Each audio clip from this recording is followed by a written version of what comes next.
Okay, 8th standard science பார்த்துருக்கோம். அதுல அடுத்த லெசன் வளர் இளம் பருவத்தை அடைதல், reaching the age of adolescence. ஆக்சுவலா இதுல வந்து நமக்கு இம்பார்ட்டன்டா இருக்கக்கூடிய பாயிண்ட்ஸ் அப்படின்னு பாத்தீங்கன்னா, நம்ம கிட்ட எத்தனை குரோமோசோம்ஸ் இருக்கு இல்லையா? மனிதர்கள் இருக்கக்கூடிய குரோமோசோம்ஸ் எத்தனை, அதுக்கப்புறம் ஹார்மோன்ஸோட பேர் என்ன, இதெல்லாம் இந்த லெசன்ல தான் வரும். அதை பத்தின பாயிண்ட்ஸ் தான் இது ஃபுல்லாவே நம்ம வந்து படிக்க போறோம். இதுல ஃபர்ஸ்ட் பாயிண்ட் வந்து இங்க இருக்கு, the growing voice box in boys. பாய்ஸ்க்கு வந்து ஒரு ஏஜ் வரைக்கும் வாய்ஸ் வந்து மழலையா இருக்கும், அதுக்கப்புறம் வந்து கணீர்னு மாறும், அந்த குரல் வந்து தடிமனா மாறும். அதுக்கு பேர் என்னன்னா ஆடம்ஸ் ஆப்பிள். குரல் வலை வந்து வளர்ச்சி அடைகிறதுக்கு பேரு தான் ஆடம்ஸ் ஆப்பிள் அப்படின்னு சொல்லுவோம். ஹார்மோன் செக்ரேட் ஆகுறதும் மேன் உமன் ரெண்டு பேருக்கும் வேற வேற ஹார்மோன்ஸ் வந்து செக்ரேட் ஆகும். இதுல பிட்யூட்டரி கிளாண்ட், அந்த கிளாண்டு தான் மென் அண்ட் உமனுக்கான ஹார்மோன்ஸ் வந்து செக்ரேட் பண்ணுது. அந்த ஹார்மோன்ஸ் அப்படிங்கிறதுல இருந்துதான் நமக்கு test, ovaries and thyroids, adrenal secrete hormones. எதெல்லாம் ஹார்மோனை செக்ரேட் பண்ணா test, ovaries, thyroids, adrenals and இதெல்லாம் வந்து ஹார்மோன்ஸை செக்ரேட் பண்ணுது. பேங்க்ரியாஸ்ல இருந்து என்ன ஹார்மோன் வரும்னா இன்சுலின். இது ஒரு இம்பார்ட்டன்ட் கொஸ்டின். இன்சுலின் எந்த ஹார்மோன் சுரக்குதுன்னு கேட்டா பேங்க்ரியாஸ், அதாவது கணைய நீர், கணையம் தான் பேங்க்ரியாஸ்னு சொல்லுவோம். தைராய்டு வந்து தைராக்சினை சுரக்குது, தைராய்டை சுரக்குது தைராக்சின். அட்ரீனல் வந்து அட்ரீனலின், ஓகேயா? அட்ரீனல் வந்து அட்ரீனலின். ஸோ இது ஒரு இம்பார்ட்டன்ட் கொஸ்டின். இப்ப நான் சொல்றது டெஸ்டோஸ்டிரான், இதுதான் மேல் ஹார்மோனோட பேரு, அண்ட் ஈஸ்ட்ரோஜன் இதுதான் ஃபீமேல் ஹார்மோனோட பேரு. Okay, testosterone and oestrogen.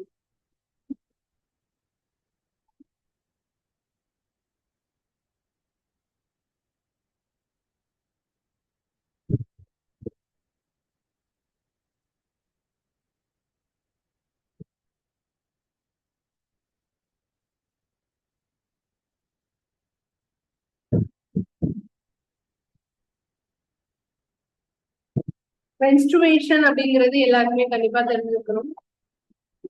ஃபீமேல்ல வந்து யூட்ரஸ்ல இருந்து ஒரு லேயர் ரிமூவ் ஆகி அது ஒவ்வொரு மந்த்தும் பிளட்டா ரிமூவ் ஆகும். ஸோ அது பேர் தான் மென்ஸ்ட்ரேஷன் சொல்லுவோம். ஸோ இது வந்து ஸ்பெஷலைஸ்டு எக்கா மாறுச்சு அப்படின்னா அதுதான் கருவுறுதல். ஓகேவா? இது எல்லாமே எல்லாருக்கும் பேசிக்கா தெரிய வேண்டிய விஷயம். ஓகே, அடுத்தது நம்மளோட குரோமோசோம்ஸ் வந்து எந்த லெட்டர்ல மென்ஷன் ஆகும் அப்படின்னா XX அண்ட் XY. இதுல XX அப்படின்னு சொல்றது ஃபீமேல் ஹார்மோன் அண்ட் XYங்கிறது மேல் ஹார்மோன். ஒரு குழந்தை ஆனா பெண்ணா அப்படிங்கிற ஜெண்டர் ரிவீல் பண்ணும்போது ஜெண்டர் அப்படிங்கிறது எது மூலமா நிர்ணயிக்கப்படுகிறதுனா மேல் ஹார்மோன் வச்சுதான், மேல் குரோமோசோம்ஸ் வச்சுதான். ஓகேவா? இப்போ ஒரு குழந்தை பெண் குழந்தையா பிறக்கிறதும் ஆண் குழந்தையா பிறக்கிறதும் யாருடைய ஹார்மோன்ஸ் வச்சுதான் டிசைட் பண்ணும், மேல் குரோமோசோம். ஏன்னா இந்த இடத்துல ரெண்டுமே ஒரே மாதிரி இருந்தா அது வந்து ஜெண்டர் வந்து ஃபீமேல், XY இதான் வந்து மேல். அப்போ இந்த இடத்துல நீங்க நம்ம இந்த குரோமோசோம் எல்லாமே செய்யறதுக்கான அது என்னன்னு சொல்லுவோம்னா செல் பிரிவு அப்படின்னு சொல்லுவாங்க. Okay, division of cell. அது எப்போ நடக்கும்னா கருவுறுதல்ல நடக்கும்போது, அதாவது ஒரு மேலோட செல்லும் ஃபீமேலோட செல்லும் ஜாயிண்ட் ஆகும்போது, ஓகேவா? அந்த கரு முட்டை அப்படிங்கிற இடத்துல இது ஜாயிண்ட் ஆக போதுதான் குரோமோசோம்ஸ் ஒன்னே உருவாகும். அப்ப இந்த XY இது ரெண்டும் சேரலாம், இல்லைன்னா இது ரெண்டும் சேரலாம். அப்படி ஜாயிண்ட் ஆகும்போது இதுல உள்ள எக்ஸும் இதுவும் சேர்ந்தா அது வந்து ஃபீமேல் ஆகும், இதுல உள்ள எக்ஸும் ஒய்யும் சேர்ந்தா அது என்னதான் இருக்கும், மேலா இருக்கும். ஓகேயா?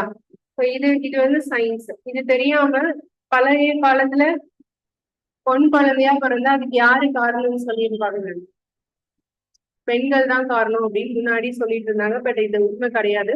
வேற கல்யாணம் பண்ணா வேற குழந்தை பிறக்கலாம், அப்படி கிடையாது. இது ஆணா பெண்ணா அப்படின்னு நிர்ணயம் பண்றதே இதுதான், மேல் ஹார்மோன். ஓகேவா?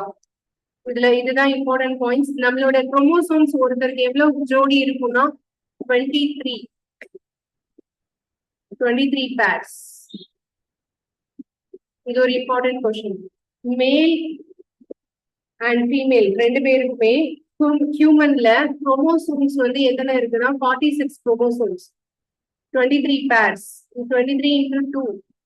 ஸோ மொத்தம் 46 குரோமோசோம்ஸ் இருக்கு நம்மளோட இதுல. இதெல்லாம் எங்க இருக்கும்னா நம்ம வந்து அனிமல் செல் அப்படிங்கறத பத்தி படிச்சிருப்போமா? அனிமல் செல்னா என்ன? செல்லோட பார்ட்ஸ் எல்லாம் படிச்சிருப்போம் இல்லையா? அதுல வந்து அனிமல் செல்ல சென்ட்ரோசோம் அப்படின்னு ஒண்ணு இருக்கும், இதுல இருக்காது அப்படின்னு வரும். அதுல சென்ட்ரோசோம் இந்த நியூக்ளியஸ் அதுக்குள்ளதான் இதெல்லாம் இருக்கக்கூடியது. இந்த ஜீன் குரோமோசோம்ஸ் இதெல்லாம் ஒரு செல்லோட நியூக்ளியஸ்குள்ள இருக்கக்கூடியது. ஓகேவா? அடுத்தது இதுல தமிழ்ல அதே பாயிண்ட்ஸ் தான் இதுலயும் இருக்கும். இதுல ஹார்மோன்களை சுரக்கக்கூடியது வந்து பிட்யூட்டரி சுரப்பி. அந்த ஹார்மோன்கள் எல்லாம் சேர்ந்து இருக்கிறது என்னன்னு சொல்லுவோம்னா நாளமில்லா சுரப்பிகள், எண்டோகிரைன் கிளான்ஸ் அப்படின்னு சொல்லுவோம். நாளமில்லா சுரப்பிகள். ஓகேவா? இந்த நாளமில்லா சுரப்பிகள் அப்படிங்கிறது ஆண் ஹார்மோனுக்கு டெஸ்டோஸ்டீரான், ஓகேவா? பெண் ஹார்மோன்களுக்கு ஈஸ்ட்ரோஜன். பெண்களுடைய ஹார்மோன் பேரு ஈஸ்ட்ரோஜன். ஸோ அது வந்து படிச்சுக்கோங்க. அதுக்கு அடுத்தது வந்து குழந்தையில் பாலினம் எவ்வாறு நிர்ணயிக்கப்படுகிறது, அதுதான் இப்ப நான் சொன்ன எக்ஸ்பிளனேஷன். எல்லா மனிதர்களிலும் எத்தனை ஜோடி குரோமோசோம்ஸ் இருக்கு? 23 ஜோடி. ஓகேவா? ஒரு இதில் 2 குரோமோசோம் பாலினத்தை தீர்மானிக்கும். அது எக்ஸ் ஒய். இந்த ரெண்டும் யார்கிட்ட இருக்குன்னா ஆண்கள் கிட்ட. சோ அது எப்படி ஜாயிண்ட் ஆகும் அப்படிங்கிறது தான் இந்த இடத்துல சொல்லியிருப்பாங்க. ஓகே, அடுத்தது இந்த பாயிண்ட் வந்து பாருங்க. பிட்யூட்டரி சுரப்பி எங்க இருக்குன்னா மூளையில இருக்கு. தைராய்டு சுரப்பி எங்க இருக்குன்னா தொண்டையில இருக்கு. சிறுநீரகத்துல அட்ரீனல், கிட்னி. சிறுநீரகம்னா கிட்னி. கிட்னில இருக்கக்கூடியது அட்ரீனல். இன்சுலின் வந்து கணையம். ஓகேவா? தைராய்டு சுரப்பி பாதிக்கப்படுவதால் வரக்கூடிய நோய் வந்து காய்டர் நோய். இது நம்ம ஃபர்ஸ்டே படிச்சிருப்போம். இந்த விட்டமினோட டிபிஷியன்சில வந்து இதை படிச்சிருப்போம். ஏன்னா அயோடின் பற்றாக்குறையினால வரக்கூடியதுதான் இந்த காய்டர் நோய் அப்படின்னு சொல்லியிருக்கோம். அதுக்கு பேரு முன்கழுத்து கழலை நோய். ஸோ இது வந்து எந்த சுரப்பி பாதிக்கப்படுறதுனால வரக்கூடியது? தைராய்டு சுரப்பி. ஓகே, அடுத்தது சர்க்கரை நோய். சர்க்கரை நோய் வருவதற்கு காரணம் என்ன? இன்சுலின். வளர்ச்சி ஹார்மோன், நம்ம வளர்றதுக்கு காரணமான ஹார்மோனை சுரப்பது பிட்யூட்டரி சுரப்பி. ஓகேவா?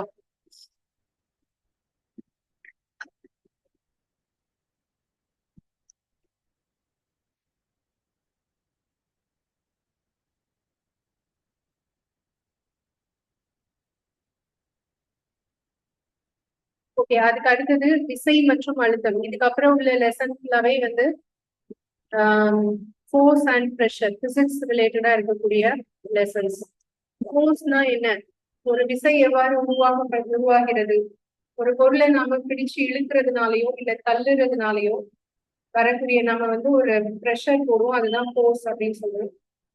ஒரு டோர் ஓபன் பண்ணணும் அப்படின்னா நம்ம வந்து நம்மளோட ஃபுல் ஃபோர்ஸ் கொடுத்து ஓபன் பண்ணாதான் ஓபன் பண்ண முடியும். ஃபோர்ஸ்னா என்னன்னு எல்லாருக்கும் பேசிக்கா தெரியுது தானே? ஃபோர்ஸ்னா என்னன்னு தெரியுது, விசை. ஒரு பொருளை நகர்த்துவதற்கோ அல்லது ஒரு இடத்துல இருந்து இன்னொரு இடத்துக்கு மூவ் ஆகுறதுக்கோ நம்மளால கொடுக்கப்படக்கூடிய எனர்ஜி, அதுதான் ஃபோர்ஸ் அப்படின்னு சொல்லுவோம். இந்த ஃபோர்ஸ் வந்து டைரக்ஷன் எப்படி வேணா இருக்கலாம். Forces applied on object same direction are one to another. இப்ப இந்த இதுல இம்பார்ட்டன்டா நம்ம என்ன தெரிஞ்சுக்கணும் அப்படின்னா ஸ்டேட் ஆஃப் மோஷன். ஒரு விசையாளர் ஒரு பொருளுடைய நிலையை மாற்ற முடியுமா அப்படின்னு கேட்டா முடியும். Force may bring a change in the state of motion object. எப்படி அது மாத்துது அப்படின்னா, ஃபோர்ஸ் வந்து ஒரு பொருள் மேல அப்ளை ஆகும்போது அதோட டைரக்ஷனை மாத்தலாம், அதோட இயக்கத்தை மாத்தலாம், ஸ்டேட் ஆஃப் மோஷனை மாத்தலாம், அதுக்கப்புறம் அதோட ஷேப்பை மாத்தலாம், என்ன வேணா மாத்தலாம். ஓகேவா? இதெல்லாம் பத்திதான் இந்த இடத்துல பார்க்க போறோம். இது எதெல்லாம் வந்து மாறுது அப்படின்னா, இதுதான் இந்த resultant. May make an object move from rest. ஒரு ஃபோர்ஸை ஒரு ஆப்ஜெக்ட் மேல அப்ளை பண்ணும்போது அது ரெஸ்ட்ல இருந்ததுன்னா அது நகர கூட செய்யும். May change the speed of an object it is moving. அது நகர்ந்துகிட்டே இருக்குன்னா அப்ப அது மேல ஃபோர்ஸ் அப்ளை பண்ணும்போது அதோடைய ஸ்பீட் இன்னும் கொஞ்சம் என்ன செய்யலாம், அதிகமாகலாம். May change the direction of object. ஒரு பொருளோட டைரக்ஷனை கூட அது மாத்தலாம். May bring about a change in the shape of an object. ஒரு பொருளோட ஷேப்பை கூட மாத்தலாம். And may cause some or all of these effects. எல்லாமே நடக்கவும் செய்யலாம். இதுதான் ஒரு பொருள் ஒரு ஃபோர்ஸ்ல அப்ளை பண்ணும்போது ஏற்படக்கூடிய மாற்றங்கள். ஓகேவா? அடுத்தது கான்டாக்ட் ஃபோர்ஸஸ், அதாவது தொடு விசை அப்படின்னு சொல்லுவோம் தமிழ்ல. தொடு விசைனா ரெண்டு ஆப்ஜெக்ட்க்கும் ஃபோர்ஸ்க்கும் நடுவுல டச்சிங் இருக்கும், அதாவது தொடுதல் இருக்கும். இப்ப இதுக்கு example muscular force. This force is caused by the action of muscles in our body. ஆக்சுவலா நாம வந்து ஓடும்போது நம்ம நிறைய மசில் நம்ம பாடியில செயல்படும். ஓகே, அது எப்படி செயல்படும்னா நாம கொடுக்குற அழுத்தம் அப்படிங்கிறது கால்ல மட்டும்தான். ஆனா கால்ல இருக்கக்கூடிய மசில் மத்த பார்ட்டையும் சேர்த்து என்ன செய்யும்னா அஃபெக்ட் ஆகும். அதனால எல்லா மசில்ஸும் அதுக்காக மூவ் ஆகும். அதுதான் மஸ்குலர் ஃபோர்ஸ், தொடு விசை அப்படின்னு சொல்லக்கூடியது. ஓகேவா? The force resulting due to the action of muscles is known as muscular force. Animals also make use of muscular force to carry out physical activities, other tasks. Animals like bullocks and horses, donkeys and camels are used to perform various tasks for us. In performing these tasks, they use muscular force. Muscular force can apply only when it is contact with an object. It is also called contact force. என்னென்ன அனிமல்ஸ்லாம் mostly muscular force use பண்ணுது அப்படிங்கிற அந்த point வந்து தெரிஞ்சுக்கணும்.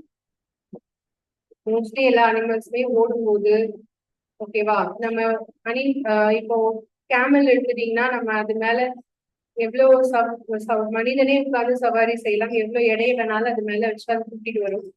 இந்த மாதிரி டாங்கி வந்து பொதி சுமைக்கக்கூடியதுதான், நிறைய வெயிட்டை வந்து அதால கூட்டிட்டு போக முடியும். ஹார்சஸ் எவ்வளவு ரொம்ப தூரத்துக்கு பயணம் செய்ய முடியும். ஓகேயா? புல்லக்ஸ் வந்து எருதுகள் அப்படிங்கிறது விவசாயத்துல உழுவதற்கு முன்னாடி பயன்படுத்தினாங்க. வண்டியில காலை வண்டிகள்லாம் முன்னாடி பயன்படுத்தினாங்க. இதெல்லாம் வந்து அதோட மசில் ஃபோர்ஸ்னாலதான் இது வந்து செயல்படுது. ஓகேவா? இது எல்லாமே தொடு விசை அப்படின்னு சொல்லலாம். அடுத்தது ஃப்ரிக்ஷன் அப்படின்னா உராய்வு. தமிழ்ல இதுக்கு பேரு உராய்வுன்னு அர்த்தம். இப்போ நாம நடக்கும்போது நம்மளுடைய காலோட பாதம் வந்து தரையில அப்படியே ஃப்ரிக்ஷன் உராயிறதுனாலதான் நம்மளால நடக்க முடியுது. ஓகேவா? இப்போ நீங்க நடக்கிறப்போ ஸ்பீடு வந்து மொசைக் தரையில நடக்கிறதுக்கும், அதாவது மார்பிள்ஸ் இருக்கிற தரையில நீங்க நடக்கிறதுக்கும், தார் ரோட்ல நடக்கிறதுக்கும், ஸ்லிப்பர்ஸ் இல்லாம தார் ரோட்ல நடக்கிறதுல ரெண்டுல எதுல ஃபாஸ்டா நடக்க முடியும்?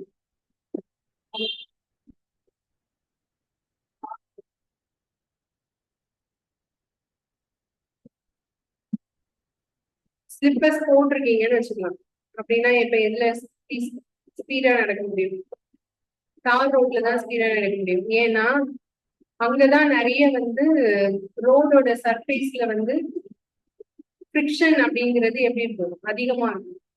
ஓகே, இதுல வந்து ஃப்ரிக்ஷன் கம்மியா இருக்கும் உங்களுக்கு.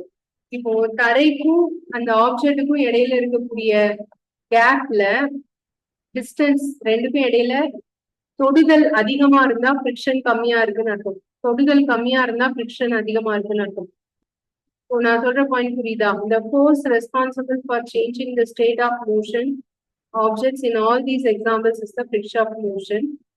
If it is the force of friction between surface of the ball and the ground that brings the moving ball to rest.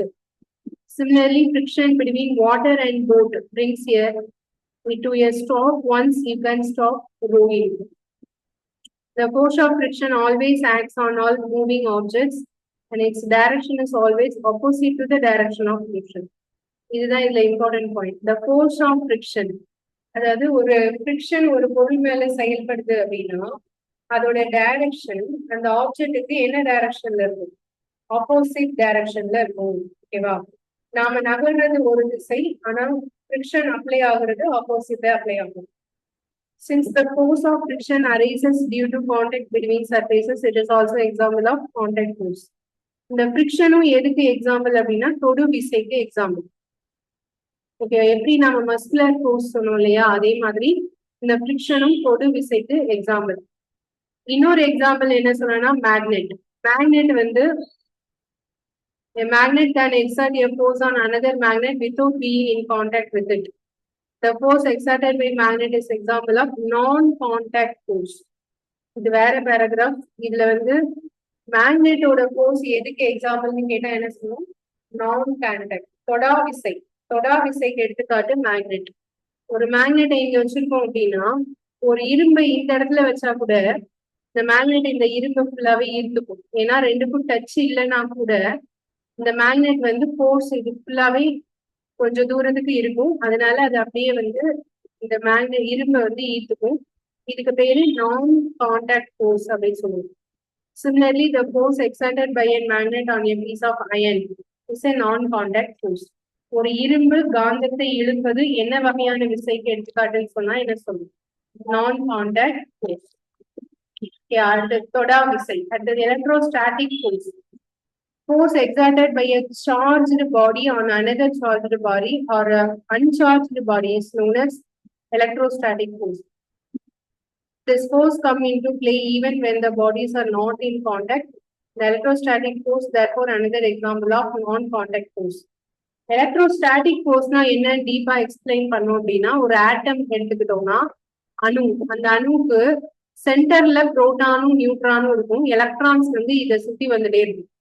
இப்ப இந்த புரோட்டானும் எலக்ட்ரானும் டச்ல இல்ல. இது ரெண்டுக்கும் இடையில நிறைய கேப் இருக்கு. இருந்தாலும் இந்த புரோட்டானுக்கு மேல இருக்கக்கூடிய ஒரு அட்ராக்ஷனாலதான் இந்த எலக்ட்ரான் வந்து இந்த புரோட்டானை சுத்தி வந்துட்டே இருக்கும். ஓகேவா? அதனால இந்த ரெண்டுக்கும் இடையில டச்சிங் இல்லைன்னா கூட அட்ராக்ஷன் ஆஃப் ஃபோர்ஸ் இருக்கு. அதுதான் எலக்ட்ரோஸ்டாட்டிக் ஃபோர்ஸ்னு சொல்லுவோம். அதுவும் எந்த வகையான ஃபோர்ஸ்க்கு எக்ஸாம்பிள்?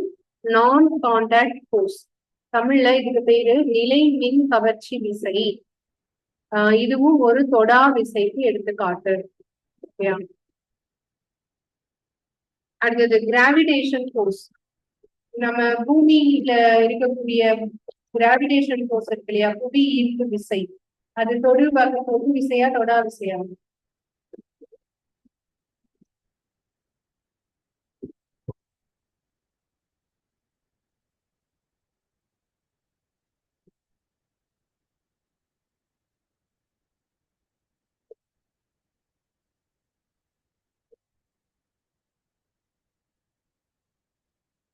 சரி, நம்ம இது வரைக்கும் உள்ளது தமிழ்ல சொல்லிடுறேன், அதுக்கப்புறம் இது பார்க்கலாம். விசை அழுத்தம்ல வந்து ஒரு விசை என்பது என்னெல்லாம் செய்யும் அப்படிங்கிறது இந்த இடத்துல இம்பார்ட்டன்ட் பாயிண்ட். ஓய்வு நிலையில் ஒரு பொருளை நகர்த்தலாம், இயங்கிக் கொண்டிருக்கும் பொருளின் வேகத்தை மாற்றலாம், சென்று கொண்டிருக்கும் பொருளின் திசையை மாற்றலாம், வடிவத்தை மாற்றலாம், அல்லது அனைத்துமே உருவாக்கலாம். இதுதான் ஒரு விசையுடைய வேலை. விசையின்றி ஒரு பொருள் என்ன செய்யாது? தானாக இயங்காது. அதன் வேகத்தையும் மாற்றிக்கொள்ளாது, திசையையும் மாற்றிக்கொள்ளாது, வடிவத்தையும் மாற்றிக்கொள்ளாது. தொடர்பு விசை, அதுதான் தொடு விசை. தசை விசை, மஸ்குலர் ஃபோர்ஸ். ஒரு புத்தக பையை நகர்த்தும் போது ஒரு வாளி நீரை தசைகளின் வினையால் உருவாகிறது. ஒரு வாளி நீரை தூக்கும் போதும் அல்லது ஒரு வாளி நீரை கையால் எடுக்கும் போதும். ஓகேவா? இதனால யோசிச்சு பாருங்க, ஒரு வாளி தண்ணியை தூக்கணும்னா நம்ம வெறும் வாளியை தூக்கும் போது ஈஸியா அப்படியே ஆட்டிட்டே போலாம். வாளி அவ்வளவு லேசா இருக்கும். ஆனா ஒரு தண்ணி நிறைந்த ஒரு வாளியை தூக்கும் போது நாமளா ஒரு ஃபோர்ஸ் அங்க அப்ளை பண்ணுவோமா பண்ண மாட்டோமா? இப்ப ஒரு எக்ஸாம்பிள் சொல்றேன். ஒரு வாளி தண்ணி இருக்கு, மூடி வச்சிருக்காங்க. அதுல உள்ள பார்த்தா நம்ம நார்மலா பார்த்தா தண்ணி இருக்கிறது இருக்காதுன்னு நமக்கு தெரியாது. ஆனா ஒருத்தர் வெளியே நின்று சொல்றாரு, வாளி ஃபுல்லா தண்ணி இருக்கு, காத்து தூக்கு அப்படின்னு சொல்றாரு. அப்ப நம்ம அந்த வாளியை கையை வைக்கும் போதே என்ன செய்வோம்? ஒரு பெரிய ஃபோர்ஸ் உடையதானே அதை தூக்க ஆரம்பிப்போம். அப்ப நம்ம அந்த இடத்துல நம்மள அறியாமலே என்ன ஃபோர்ஸ் கொடுக்கணும்? Muscular force. ஓகே, நம்மளுடைய தசைய அதை தூக்குறதுக்கு ஏதுவா நம்ம வந்து தயார்படுத்தணும். ஸோ அதான் மஸ்குலர் ஃபோர்ஸ் அப்படின்னு சொல்றது. விசை தசைகளின் செயற்பாட்டால் உண்டாகும், அதுதான் மஸ்குலர் ஃபோர்ஸ். அதாவது உராய்வு. உராய்வுனா தரையின் மீது உருண்டோடும் பந்து. ஒரு பந்தை தரையில ஊட்டி விட்டோம் அப்படின்னா அது வந்து உருண்டுடே போகும்.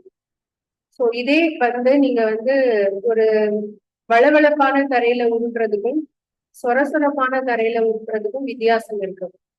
ஓகேவா? அதே மாதிரி ஒரு மகிழ்வுந்து அல்லது விசை மிதிவண்டி இயந்திரத்தின் இயக்கத்தை நிறுத்திவிட்டால் அவையும் இறுதியில் மெதுவாக சென்று நின்று விடுகிறது. விசை மிதிவண்டியின் இயந்திரத்தின் இயக்கத்தை நிறுத்திவிட்டால், விசை மிதிவண்டினா இது மோட்டார் பைக். ஓகேவா? அதுவும் ஸ்டாப் ஆயிட்டோம் அப்படின்னா உடனே நிற்காது. கொஞ்சம் தூரம் போய் அதுக்கப்புறம் என்ன செய்யும்? பிரேக் போட உடனே நிற்கும். ஆனா என்ஜின் ஆஃப் பண்ணதுக்கு அப்புறம் கொஞ்சம் தூரம் மூவ் ஆயிட்டு தானே நிற்கும். கரெக்டா? ஓகே. மேற்கூறிய அனைத்து செயல்களிலும் பொருட்கள் மீது எந்த விசையும் செயல்படுவதாக தென்படவே இல்லை, ஆனாலும் படிப்படியாக வேகம் குறைகிறது. இதற்கு வந்து இந்த அனைத்து எடுத்துக்காட்டுகளிலும் பொருளின் பயண நிலையை மாற்றுவதற்கு காரணமாக இருந்த விசையே உராய்வு. உராய்வுனா ஒண்ணும் இல்ல, தரையும் டயரும் டச் ஆகுறது. டயர் பார்த்துருக்கீங்களா? எல்லா வெஹிக்கிள்ஸும் டயரை எப்படி டிசைன் பண்ணிருப்பாங்க? சொர சொரப்பா இருக்குமா, மேடு பள்ளத்தோட இருக்குமா, அப்படி வளவளப்பா இருக்குமா? சொர சொரப்பா தான் இருக்கணும். அப்படி இருந்தாதான் என்ன செய்ய முடியும், ஃபாஸ்டா போக முடியும். ஓகேவா? அது தொடர்பு இல்லாத விசை காந்த விசை. காந்தம் ஒரு இரும்பை ஈர்ப்பது தொடர்பு இல்லாத விசைக்கு எடுத்துக்காட்டு. இது ஆல்ரெடி நான் சொல்றேன். அடுத்த நிலைமின் விசை. இது வந்து ஒரு மின்னோட்டம் பெற்ற பொருள் மற்றொரு மின்னோட்டம் ஏற்றப்பட்ட பொருளின் மீது ஏற்படுத்தும் விசை. இதுவும் தொடர்பு இல்லாத விசை. புவியீர்ப்பு விசை. இதுவும் தொடர்பு இல்லாத விசைதான். பூமியை நோக்கி பொருள் கீழே விழுது. ஒரு பந்த மேல நோக்கி போட்டீங்கன்னா கீழே தானே விழுது. அப்போ மேல போயிட்டு இருக்கிற பந்தை எப்படி கீழே நோக்கி ஒரு விசை ஈர்க்குது? அப்ப கண்டிப்பா அந்த இடத்துல அதாவது ரெண்டுக்கும் தொடர்பு இருக்கா? இல்ல. ஆனாலும் அது கீழே நோக்கி தானே விழுது. அப்ப அது என்ன விசை? தொடர்பு இல்லாத விசை. புவியீர்ப்பு விசை வந்து தொடர்பு இல்லாத விசை. ஓகேவா? அதாவது நான் கான்டாக்ட் ஃபோர்ஸ்.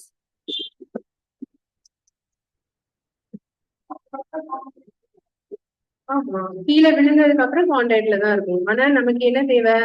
ஒரு பொருள் தொடுறதுனால மட்டும்தான் அட்ராக்ட் ஆகும் அப்படின்னா அது தொடர்பு விசை. இதா தொடாம இருந்தாலும் அட்ராக்ட் ஆகுது அப்படின்னா அது என்னது? தொடர்பு இல்லாத விசை. சோ இதுதான் இங்கிலீஷ்ல இருக்கு. Objects are things called towards the earth because it pulls them. This force is called force of gravity or just gravity. இதுதான் ஒரு attractive force. So it is also example of non-contact force. அதில் mention பண்ணிக்கோங்க. Gravitation force is example of non-contact force. தொடா விசைக்கு எடுத்துக்காட்டு.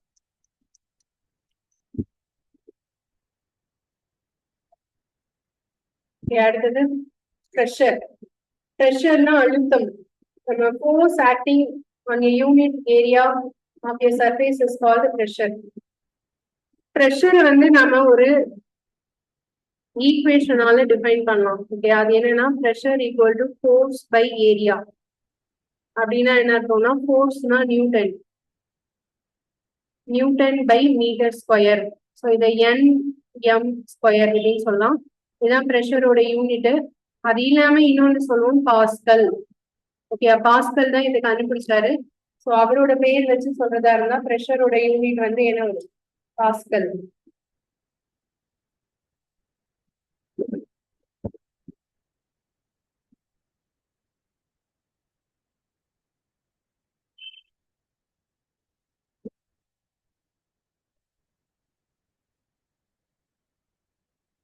Okay, ப்ரெஷரை பத்தி ஒருத்தர் வந்து எக்ஸ்பெரிமெண்ட் மூலமா ப்ரூவ் பண்ணியிருப்பாரு. ப்ரெஷருங்கிறது எவ்வளவு வலிமையானது, அதோட பவர் என்ன நீங்க தெரிஞ்சுக்கணும்னா இந்த எக்ஸ்பெரிமெண்ட் பத்தி தெரிஞ்சுக்கோங்க அப்படின்னு சொல்லிட்டு அவர் யாருன்னா ஆட்டோ வான் யூஸ்கி அப்படிங்கிற ஒரு ஜெர்மன் சயின்டிஸ்ட். ஓகேயா? 17th centuryல invented a pump to extract air. அவர் வந்து ஒரு பம்ப் கண்டுபிடிச்சிருந்தாரு. என்னன்னா, ஒரு வெசல்லையோ இல்ல ஏதோ ஒரு அமைப்புல இருந்து பம்ப் பண்ணி ஏரை மட்டும் ரிமூவ் பண்ண முடியும். உள்ள இருக்கிற ஏரை வெளியே எடுக்க முடியும். அப்படி வெளியே எடுத்துட்டோம்னா அப்ப அது உள்ள என்னவே இருக்காது, ஏருங்கிற ஒரு விஷயமே இருக்காது. அப்ப உள்ள என்னதான் இருக்கும்? ஏர் இல்லைன்னா இப்ப எம்டி ஸ்பேஸ் இருக்கும், அதாவது வேக்கம், வெற்றிடம் இருக்கும் அப்படின்னு ஃபர்ஸ்ட் கண்டுபிடிச்சாரு. ஸோ இதை வச்சு அவர் என்ன பண்ணாரு அப்படின்னா, he joined two hollow metallic hemispheres. அதாவது ஹெமிஸ்பியர்னா தெரியல இந்த ஷேப். ஓகே, இந்த மாதிரி ஒரு ஷேப்ல இருக்கிற ரெண்டு ஹெமிஸ்பியர் எடுத்துக்கிட்டாரு.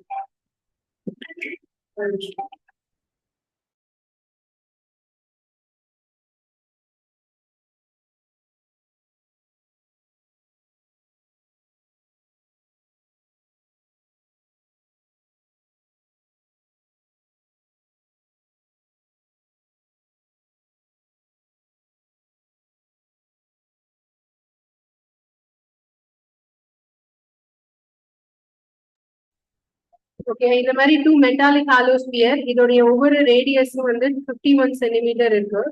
இந்த 51 சென்டிமீட்டர் இருக்கிற ரெண்டையும் சேர்த்து அவர் உள்ள இருந்து இதை ரெண்டையும் க்ளோஸ் பண்ணிடுறாரு. ஓகே, க்ளோஸ் பண்ணிட்டா ஒரு ஸ்பியர் மாதிரி மாறிடும். அப்படி க்ளோஸ் பண்ணதுக்கு அப்புறமா இது உள்ள இருந்து ஏர் பம்ப் பண்ணி வெளியே எடுத்துட்டாரு. அப்ப உள்ள ஏர் கிடையாது, உள்ள வந்து வேக்கம் வெற்றிடம் இருக்கு. சோ இத வந்து இந்த சைடும் இந்த சைடும் ஒரு ரோப் வச்சு, இந்த சைட்ல ஒரு 4 குதிரைகள், சில குதிரைகளை இந்த 2 சைடும் 8 ஹார்சஸ், இந்த சைடு இந்த சைடு 8 குதிரைகளை வச்சு இழுக்க வைக்கிறாரு. எவ்வளவு ட்ரை பண்ணாலும் இந்த ஹெமிஸ்பியர் மூடுனதை எடுக்கவே முடியல. இதுதான் ப்ரெஷருடைய பவர் அப்படின்னு சொல்லி எக்ஸ்பிளைன் பண்ணாரு. ஓகேவா, இது வந்து ஒரு இம்பார்ட்டன்ட் பாயிண்ட். இதை நோட் பண்ணிக்கோங்க. ஒரு 2 minutes வெயிட் பண்ணுங்க. நான்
ஓகே கவனிங்க, அடுத்த லெசன் போலாம். சரி, இது நான் என்ன சொல்லிட்டு இருந்தேன்னா, இந்த எம்டியா இருக்கக்கூடிய இந்த ரெண்டையும் வந்து பிரிக்க முடியல. ரெண்டு சைடும் ரெண்டு குதிரையை கட்டி இழுத்தா கூட இதை ஓபன் பண்ண முடியல. ஏன் அப்படின்னா, இது உள்ள இருக்கிறது வந்து வேக்கம், காற்றே இல்லாத வெற்றிடம். ஆனா வெளியே இருந்து அட்மாஸ்பியரிக் ப்ரெஷர் வந்து இதை அழுத்தும். இதை வந்து வெளியே இருக்கிற ப்ரெஷர் வந்து நல்லா இதுக்கு மேல வந்து செயல்படுறதுனால இது ஈஸியா அவ்வளவு ஈஸியா பிரிக்க முடியாது. அதாவது இந்த ப்ரெஷரை எதிர்த்து இதை நமக்கு எடுக்க முடியாது. இதுதான் அவர் ப்ரூவ் பண்ண ஒரு எக்ஸ்பிரிமெண்ட். ஸோ இந்த வெளியே இருக்கிற காற்றோட ஃபோர்ஸ் அப்படிங்கிறது ரொம்ப ரொம்ப அதிகமா இருக்கு. ஓகே,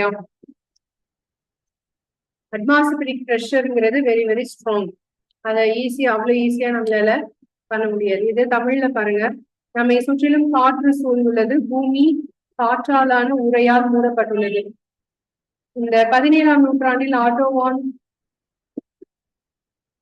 இது என்ன பார்த்தோம் இங்கிலீஷ்ல, இவரோட பேர் வந்து ஆட்டோவான் குர்கி. Okay sir, குர்கி. ஆட்டோவான் குர்கி அப்படின்ற ஜெர்மானிய விஞ்ஞானி பாத்திரம் அல்லது கலனில் இருந்து காற்றை வெளியேற்றும் இறைப்பி ஒன்றை கண்டுபிடித்தார். 51 சென்டிமீட்டர் விட்டமுள்ள அரைக்கோள உலோக கிண்ணங்கள் 2 இணைத்தார். பின்பு அரைக்கோள கிண்ணங்களை ஒவ்வொரு பக்கத்திலும் 8 குதிரைகளை கட்டி இழுத்த பின்னரே பிரிக்க முடிந்தது. 8 குதிரைகளை கட்டி இழுத்த பின்புதான் பிரிக்க முடிஞ்சது. சோ அப்போ அது மேல ஏன் அவ்வளவு பிரஷர் இருக்கு? அரைக்கோள கிண்ணங்களின் மீது மிகப்பெரிய அழுத்தம் காற்று மண்டலத்தால் ஏற்படுத்துவதால் அவற்றை எளிதாக பிரிக்க இயலவில்லை. இதுதான் இதுல இம்பார்ட்டன்ட் பாயிண்ட். அந்த ரெண்டு கலன் மேலேயும் அட்மாஸ்பரிக்கோட பிரஷர் இருக்கிறதுனால அதை பிரிக்க முடியல. ஓகேவா? இதுதான் வளிமண்டல அழுத்தத்துடைய power.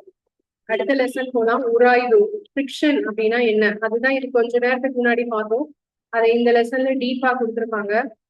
Friction oppose the relative motion between two surface in contact. It acts on both the surfaces. ஃபிரிக்ஷனுக்கும் அது மேல இருக்கிற ஆப்ஜெக்டுக்கும் இடையில இருக்கிற டைரக்ஷன் ஆப்போசிட் டைரக்ஷன். இது ஆல்ரெடி நான் சொன்னேன். ஃபிரிக்ஷனோட ஃபோர்ஸும் அந்த ஆப்ஜெக்டோட ஃபோர்ஸும் ரெண்டும் இருக்கக்கூடிய டைரக்ஷன் வந்து ஆப்போசிட் டைரக்ஷன்ல இருக்கும், எதிரெதிர் திசையில இருக்கும். Friction depends on the nature of the surfaces in contact. Friction எதை டிபெண்ட் பண்ணி இருக்கும்னா அந்த சர்ஃபேஸ்க்கும் உள்ள தொடுதல் பொறுத்து இருக்கும். இதுதான் நான் இம்பார்ட்டன்ட் திரும்ப திரும்ப சொல்றேன். ஃபிரிக்ஷன் ஆல்வேஸ் அப்போசஸ் த அப்ளைட் ஃபோர்ஸ். உராய்வு என்பது எப்போதும் விசையை எதிர் திசையில் தான் இருக்கும். உராய்வு என்பது விசைக்கு எதிர் திசையில தான் இருக்கும். அது ஒரு important point.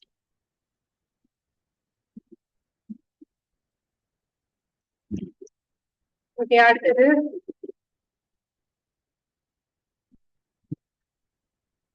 Sliding friction. Sliding ஃபிரிக்ஷன்னா என்ன?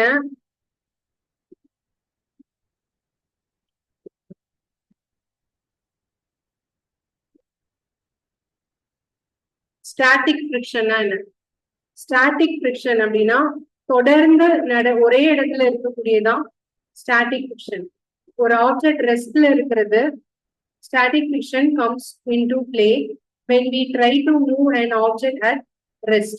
ரெஸ்ட்ல இருக்கிறத மூவ் பண்ண வைக்கிறதுக்கு யூஸ் பண்றது ஸ்டாட்டிக் ஃபிரிக்ஷன். ஸ்லைடிங் ஃபிரிக்ஷன்னா come into play when an object is sliding over another. Sliding friction is smaller than static friction.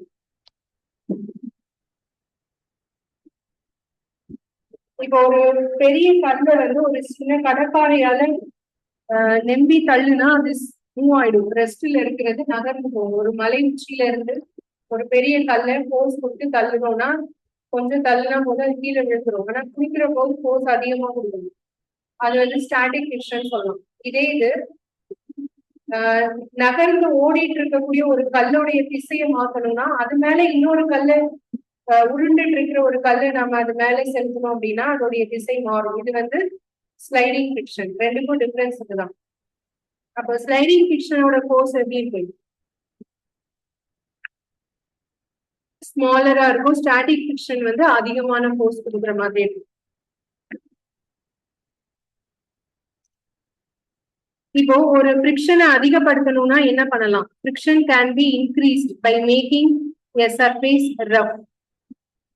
ஒரு தரைத்தளத்தை நாம அதிகமான சொரசொரப்பான பகுதியா மாத்தணும்னா அதுல ஃபிரிக்ஷன் வந்து அதிகமாகும்.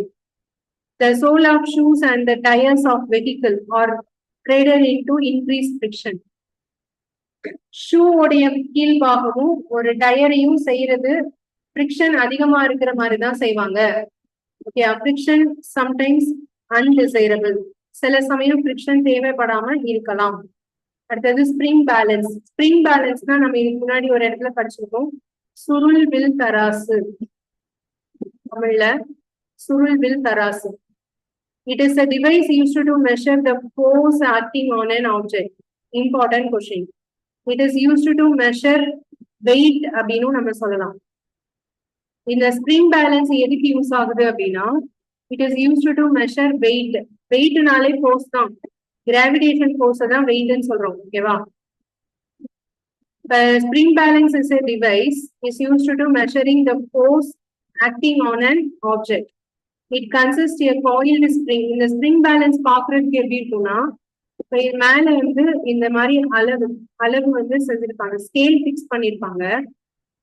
இதுல ஸ்கேல் இருக்கும், இது உள்ள வந்து ஒரு இது வந்து நகர்ற மாதிரி இருக்கும். ஸோ இதுல புல் பண்ணி வெளியே எடுக்கிற மாதிரியான ஒரு ஸ்ட்ரக்சர். கீழே வந்து ஸ்ப்ரிங். இந்த ஸ்ப்ரிங்கோட எட்ஜில் வந்து ஒரு ஹூக். இந்த ஹூக்ல தான் எதோட வெயிட்டை கண்டுபிடிக்கணுமோ, இப்போ ஒரு பெரிய சாக்கு பை கட்டி வச்சிருக்காங்க, அதோட வெயிட்டை கண்டுபிடிக்கணும்னா அதை இதுல கட்டி தொங்க விடுவாங்க. அப்படி தொங்க விடும் போது இந்த ஸ்ப்ரிங் வந்து கீழே நகரும். அப்ப இது எவ்வளவு வெயிட் காமிக்குதோ அதான் அதோட வெயிட். ஓகேவா? It consists of a coiled spring which gets stretched when a force is applied to it. Stretching of the spring is measured by the pointer moving on a graduated scale. The reading on the scale gives the magnitude of the force. அந்த ஸ்கேல்ல காமிக்கிற reading தான் அந்த ஃபோர்ஸோட value. இதுதான் வந்து spring balance. இந்த spring balance அப்படிங்கிறது வெயிட்டை measure பண்றதுக்கு யூஸ் பண்றது. இது இல்லைன்னா ஃபோர்ஸ் மெஷர் பண்றதுக்கு யூஸ் பண்றதுன்னு சொல்லலாம். வெயிட் அப்படின்னாலே இந்த இடத்துல என்ன ஃபோர்ஸ்ன்னு அர்த்தம், கிராவிடேஷன் ஃபோர்ஸ், அதாவது புவி ஈர்ப்பு விசை. ஓகேவா? அடுத்தது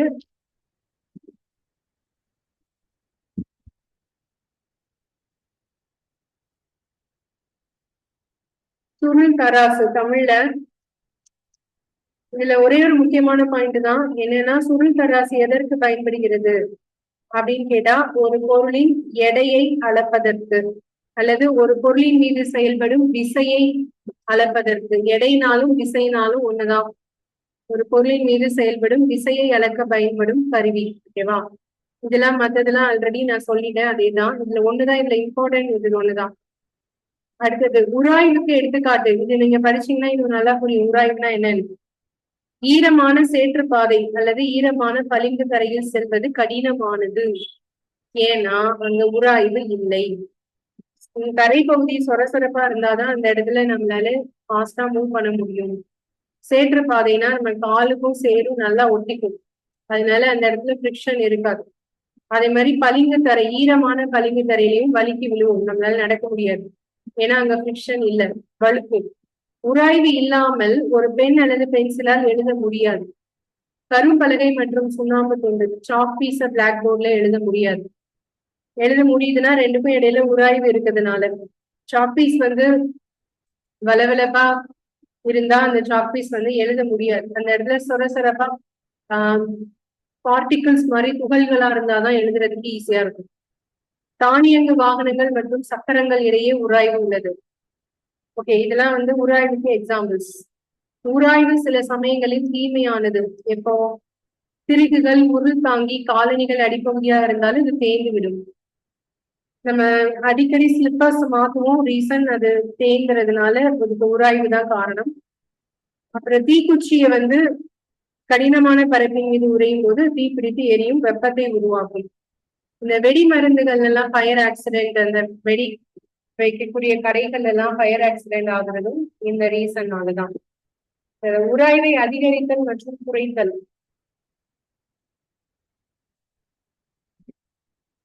மிதிவண்டியில் பயணிக்கும் போது பிரேக் உரை சக்கரத்தை தொடுவதில்லை. பிரேக் லிவரை தொடும்போது பிரேக் உரை உராய்வினால் அதன் அசைவை தடுக்கிறது. பிரேக் வந்து சைக்கிள்ல எப்படி ஒர்க் ஆகுதுன்னு எல்லாருமே பார்த்துருப்பீங்க. சக்கரம் நல்லா சுத்திலே இருக்கும். பிரேக்கை நீங்க டச் பண்ணும்போது பிரேக் போகும்போது ஒரு சிறிய பகுதி வந்து சக்கரத்தை போய் டச் பண்ணும். அதனால சக்கரத்துடைய சுழற்சி நிற்கும். ஸோ இது உராய்வுனாலதான். கபடி ஆடும்போது எதிர்க்க வரக்கூடிய ஆளோட கையை கிரிப்பா பிடிக்கணுங்கிறதுக்காக மண்ணால அடிக்கடி கையை தேய்ச்சிட்டே இருப்பாங்க. மண்ணுல கையை வச்சு 2 கையும் தேய்ச்சிட்டே இருப்பாங்க. ஸோ இது எதுக்காக அப்படின்னா ஒருத்தரை பிடிச்சதுக்கு அப்புறம் அவர் வலிக்கிட்டு போயிடக்கூடாது, கை கிரிப்பா பிடிக்கணுங்கிறதுக்காக. கேரம் போர்டு விளையாடும் போது நம்ம அது மேல பவுடர் வந்து நிறைய போட்டுட்டே இருக்கும். அப்படி போடும்போதுதான் இந்த காயின் வந்து ஃபாஸ்டா மூவ் ஆகும். பவுடர் கம்மியா இருந்துச்சுன்னா நம்ம அதிக போர்ஸ் கொடுத்தாலும் கொஞ்சம் தூரம் தான் காயின் நகரும். ஸோ அதனால ஓகே. அடுத்தது கதவுடைய கீழ்கள், கதவை திறந்து அடிக்கடி மூடும் போது அதுல ஒரு சவுண்ட் வரும். அதுல எண்ணெய் போட்டு சரி பண்ணோம்னா அந்த சவுண்ட் போயிடும். இது வந்து ஃபிரிக்ஷனாலதான். ஓகே. அதே மாதிரி மோட்டார் வாகனங்கள்ல எண்ணெய் யூஸ் பண்ணுவாங்க, எந்திரத்துடைய இதுக்கு. அப்புறம் உயர்வு எண்ணெய்னு ஒன்று யூஸ் பண்றோம். அது என்னன்னா கிரீஸ் ஆயில். சைக்கிள் அதிகமா யூஸ் பண்ணும்போது அந்த இடத்துல உராய்வு கம்மியாகிறதுக்கு கிரீஸ் ஆயில் நம்ம யூஸ் பண்ணுவோம். அதுதான் அந்த கிரில் கேட்ல எல்லாம் யூஸ் பண்றது. ஓகேயா.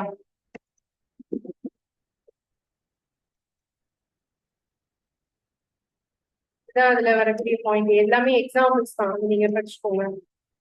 திரவ உராய்வு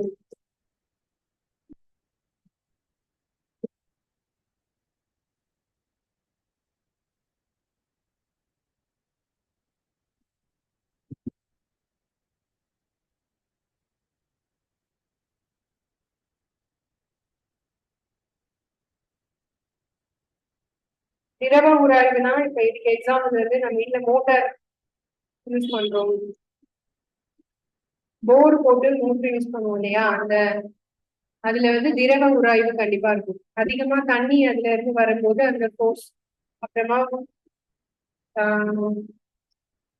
பைப்ல இருந்து தண்ணி விழுந்துட்டே இருக்கும்போது அந்த பைப் வாங்கினப்ப இருக்கிறத விட ரொம்ப ஒரு நாள் கழிச்சு பார்க்கும்போது அதோடைய அளவு வந்து பெருசா இருக்கலாம், இல்ல சிறுசா இருக்கலாம். எல்லாம் திரவ உராய்வுனால ஏற்படக்கூடியது. ஓகேவா. உராய்வுங்கிறதுல பெருசா இம்பார்ட்டன்ட் பாயிண்ட் எதுவும் இல்லை. நான் சொன்ன முக்கியமான பாயிண்ட் என்னெல்லாம் பாத்தீங்கன்னா, உராய்வுக்கும் பொருளோட விசைக்கும் டைரக்ஷன் என்னன்னா ஆப்போசிட் டைரக்ஷன், அது ஒரு இம்பார்ட்டன்ட் பாயிண்ட். அதுக்கப்புறம் இந்த ஸ்ப்ரிங் பேலன்ஸ் அது எதுக்கு யூஸ் ஆகுது, அது ஒரு இம்பார்ட்டன்ட் பாயிண்ட். அதுக்கப்புறம் இந்த உராய்வுக்கு எக்ஸாம்பிள்ஸ் என்னெல்லாம் அப்படிங்கறத பார்க்கலாம். உராய்வு அதிகமா இருந்தா மூவ்மெண்ட் அதிகமா இருக்கும், உராய்வு கம்மியா இருந்தா மூவ்மெண்ட் இருக்காது. ஓகேவா. இதெல்லாம் தான் இதுல உள்ள இம்பார்ட்டன்ட் பாயிண்ட்ஸ். அடுத்த லெசன் போனா நெக்ஸ்ட் ஒலி, சவுண்ட் பத்தி வரக்கூடிய பாயிண்ட்ஸ் என்னன்னு பார்க்கலாம்.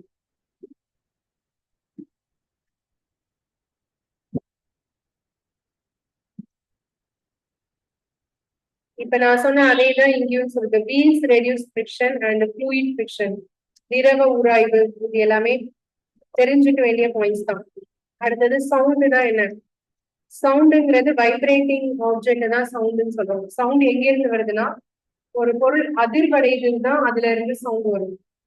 அதிர்வு அப்படிங்கிறது எப்படி நடக்கும் அப்படின்னா, அது நாமளே வந்து ஒரு பொருளை டிஸ்டர்ப் பண்ணும்போது அதிர்வடையலாம், இல்லைன்னா தானாகவே ஒரு பொருள் மீதாவது மோதும் போது அதிர்வடையலாம். இந்த மாதிரி வைப்ரேஷன் அப்படிங்கிறதுக்கு நிறைய காசஸ் இருக்கு. ஸோ சவுண்டுங்கிறது எப்படி உருவாகுதுன்னு கேட்டா என்ன சொல்லணும்னா, vibrating objects produce this sound. ஓகேவா. இதுதான் இதுல முக்கியமான விஷயம். And to and fro or back and forth motion of an object is called vibration. Vibration நடக்கும்போது ஒரு பொருள் முன்னும் பின்னுமாக நகரலாம், இல்லைன்னா வேற எப்படி நடக்கலாம், to and fro or back and forth, முன்னும் பின்னுமாக அல்லது இந்த சைடு இப்படி நகர்ந்தாலும் வைப்ரேஷன் தான், இப்படி இருந்தாலும் அதுக்கு பேரு வைப்ரேஷன் தான். ஓகேவா. When a tightly stretched band is plucked and it vibrates, produces sound. When it stops vibrating, it does not produce sound. ஒரு ரப்பர் வந்து நம்ம இழுத்து விட்டோம் அப்படின்னா அதுல ஒரு சவுண்ட் வரும், அது வந்து வைப்ரேஷனாலதான். ஓகேவா. நம்ம ஹியூமன்ஸ்ல சவுண்ட் எப்படி எல்லாம் வருது, எப்படி நம்மளால சவுண்ட உருவாக்க முடியுதுன்னா, நம்மளுடைய தொண்டை பகுதியில வாய்ஸ் பாக்ஸ்னு ஒண்ணு இருக்கும், குரல் வளை, அதுக்கு பேரு லாரிங்ஸ். ஓகேவா. இப்ப நம்ம பேசுறப்போ நீங்க தொண்டையில உங்க விரலை வச்சு பாத்தீங்கன்னா அந்த இடத்துல வந்து வைப்ரேட் ஆகும். வைப்ரேட் ஆகுறத நம்மளால உணர முடியும். இப்ப இந்த த்ரோட்ல இருக்கக்கூடிய இந்த ஹார்ட் பம்ப், ஆக்சுவலா அந்த வோக்கல் கார்ட்னு சொல்லக்கூடியதுல நாம சுவாசிக்கும் போது நம்ம உள்ளில் இருக்கக்கூடிய காற்று அதிர்வடைகிறதுனால நம்மளோட சவுண்ட நம்ம கேட்க முடியும். ஓகேவா? அதுதான் வாய்ஸ் பாக்ஸ்னு சொல்றோம். இது வந்து விண்டு பைப்புக்கு மேல இருக்கு. இந்த வோக்கல் கார்டு எங்க இருக்கு அப்படின்னா காற்று குழல் இருக்கு இல்லையா, அதுக்கு மேல் பகுதியில இருக்கு.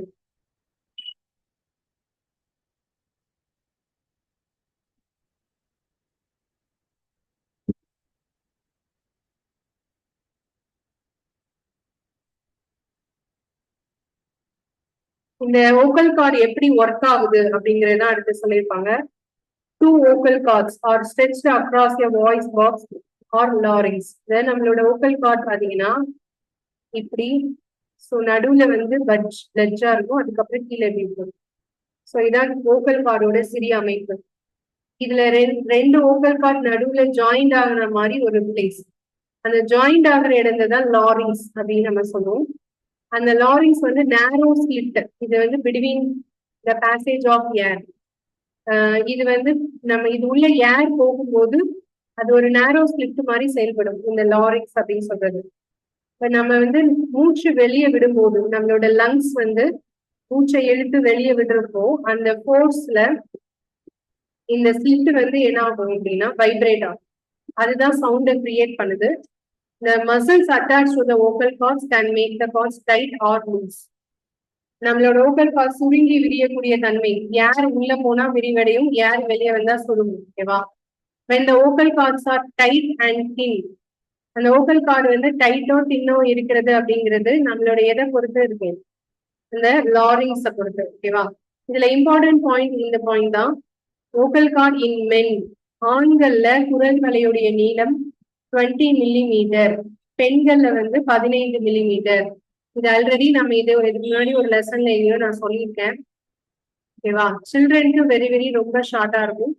ஆண்களோட குரல் நான் தான் பெருசா இருக்கும், பெண்களோட குரல் நான் சிறுசா இருக்கும்.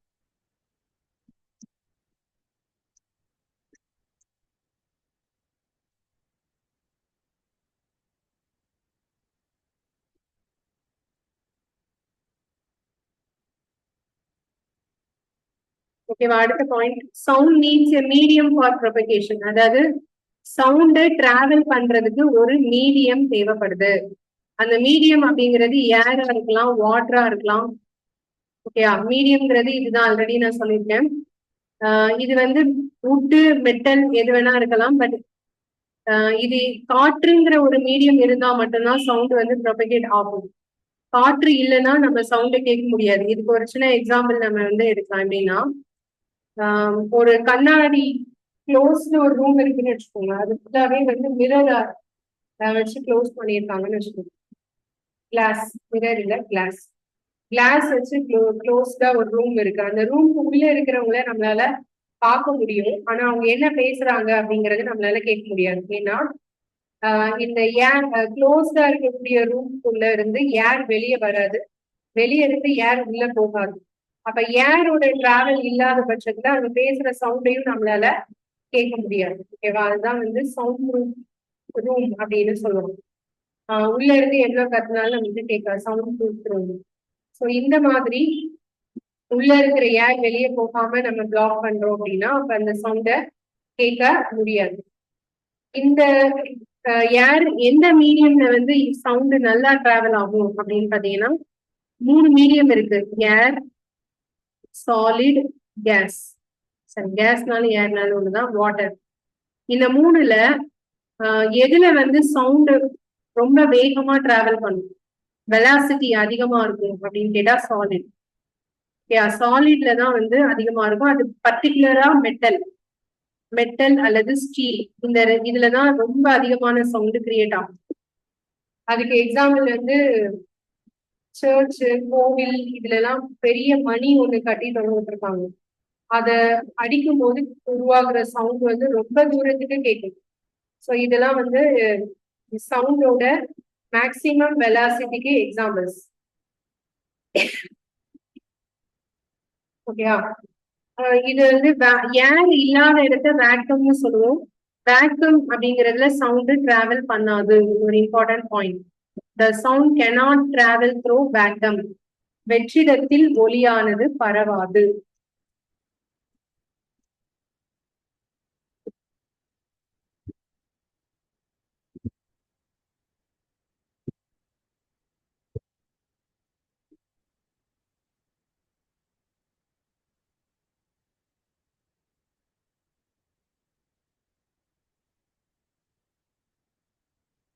இத தமிழ்ல பார்க்கலாம். ஒரு பொருளின் அதிர்வால் ஒலி உண்டாகிறது. ஒரு பொருள் முன்னும் பின்னும் இயங்குவதை அதிர்வு என்கிறோம்.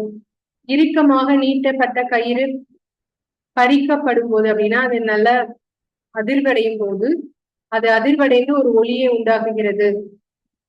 ஓகேவா? மனிதர்கள் உண்டாக்கும் சத்தம். தொண்டையில் உள்ள குரல் வலை பெட்டி, அது மூலமா தான் ஒலியை நம்ம கேட்கிறோம். குரல் வலையில ஒரு பக்கத்துல இருந்து தசை பட்டைகள் விரிக்கப்பட்டுள்ளது. அது குறுகலான பிளவு வழியாக காற்று செல்லும்.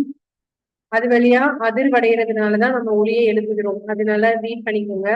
ஆண்களின் குரல் நான் 20 மில்லிமீட்டர், பெண்களின் குரல் நான் 15 மில்லிமீட்டர். ஒலி பரவ ஊடகம் தேவை. வெற்றிடத்தில் ஒலி செல்லாது. இது ஒரு இம்பார்ட்டன்ட் முக்கியமான பாயிண்ட். இதுல திடப்பொருட்கள்ல தான் அதிகமான வெலாசிட்டி இருக்கும். அதாவது அதோடைய திசை வேகம் எதுல மிக அதிகமா இருக்கும் அப்படின்னா திடப்பொருள்.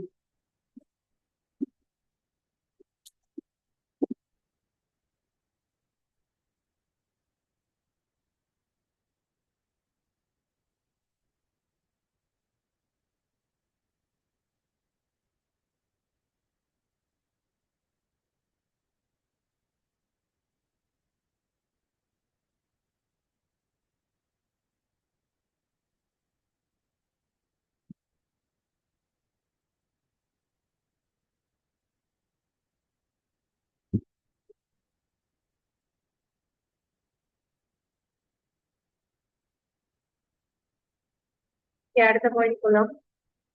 We hear sound through our ears.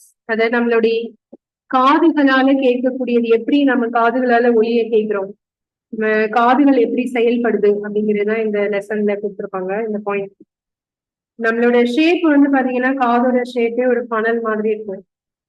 ஒரு சின்ன கோல் இருக்கும். அது வழியா தான் நம்ம சவுண்ட் வந்து டிராவல் பண்ணுது. உள்ள போனதுக்கு அப்புறம் பாத்தீங்கன்னா நம்மளோட காதோடைய நடு பகுதியில பாத்தீங்கன்னா நம்மளோட காதோட சென்டர் பகுதி இருக்கு இல்லையா, அது உள்ள வந்து பார்த்தோம்னா இந்த மாதிரி ஷேப்ல தான் போகும். அதுல சென்டர்ல ஒரு இயர் ட்ரம் மாதிரி இருக்கு. எப்படின்னா பலூனை ஒரு கிளாஸ்ல நல்லா இழுத்து விட்டோம்னா அது ஒரு லேயர் மாதிரி ஃபார்ம் ஆகும் இல்லையா, அந்த மாதிரி ட்ரம். அதுல நாம உள்ள போகக்கூடிய காற்றலைகள் வந்து அதிர்வடைகிறதுனால ஒரு வைப்ரேஷன் அங்க கிரியேட் ஆகும். அந்த வைப்ரேஷன் வந்து எலக்ட்ரிக் சிக்னலா மாத்தி அது நம்ம மூளைக்கு போகுது. அதுதான் நாம கேட்கிறோம். ஓகே, இது மூலமா தான் நமக்கு வந்து கேட்கக்கூடியது. நமக்கு எவ்வளவு ஃப்ரீக்வன்சியை கேட்க முடியும் அப்படின்னா 20 ஹெட்ஸ்ல இருந்து 20,000 ஹெட்ஸ் வரைக்கும் நம்மளால கேட்க முடியும். 20 ஹெட்ஸ் டு 20,000 ஹெட்ஸ் வரைக்கும் நம்மளால ஒலி அலைகளை கேட்க முடியும். ஹெட்ஸ் அப்படிங்கிறது எதோட யூனிட் அப்படின்னா ஃப்ரீக்வன்சி.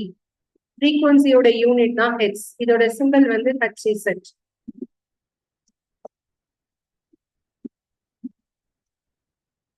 எவ்வளவு ஹெட்ஸ மனிதனால கேட்க முடியும் அப்படின்னா 20 ஹெட்ஸ் டு 20,000 ஹெட்ஸ். இது இல்லாம சவுண்டோட இன்னொரு யூனிட் இருக்கு. என்ன அப்படின்னா லவுட்னஸ். அதுக்கான யூனிட் வந்து டெசிபல். லவுட்னஸோட யூனிட் வந்து டெசிபல். டெசிபலோட சிம்பிள் வந்து DB, small D capital B. ஓகேவா? இது வந்து லவுட்னஸோட டெசிபல். அந்த டெசிபல்ல எவ்வளவு கேட்க முடியும் அப்படிங்கிறதும் நான் கீழே வந்து சொல்லியிருக்கேன். அது இந்த பாயிண்ட்ஸ் அதுல இருக்கு, அதுல பாத்துக்கோங்க. நார்மலா பிரீத் பண்ணும்போது 10 டெசிபல் சவுண்ட் தான். சாஃப்ட் விஸ்பர், மெதுவா பேசும்போது 30 டெசிபல். நார்மலா பேசும்போது 60 டெசிபல். டிராபிக் பிஸியா இருக்கிற சவுண்டு 70 டெசிபல். ஆவரேஜா ஃபேக்டரி 80 டெசிபல். 80 டெசிபலை விட நாய்ஸை நம்ம ரெகுலரா கேட்டோம்னா ஒரு பர்டிகுலர் ஸ்டேஜ்க்கு அப்புறம் நமக்கு வந்து மைண்ட் அப்செட் ஆயிடும்.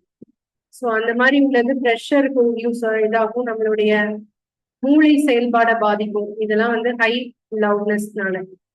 இந்த டெசிபல்ல நம்ம எவ்வளவு டெசிபல்ல கேட்க முடியும்னா 10 to 1 டெசிபல் 120 டெசிபல் வரைக்கும் தான் கேட்க முடியும். இதுக்கு மேல நம்மளால கேட்க முடியாது. இது ஒரு இம்பார்ட்டன்ட் பாயிண்ட். ஹெட்ஸ் நம்மளால கேட்க முடிஞ்சது 20 ஹெட்ஸ் டு 20,000 ஹெட்ஸ். ஆனா டெசிபல்ல நம்மளால கேட்க முடிஞ்சது 10 to 120 டெசிபல்.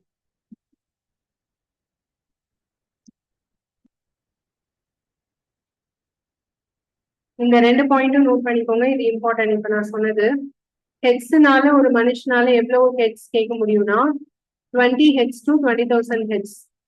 டெசிபல்ல 10 to 120 டெசிபல்ல கேட்க முடியும்.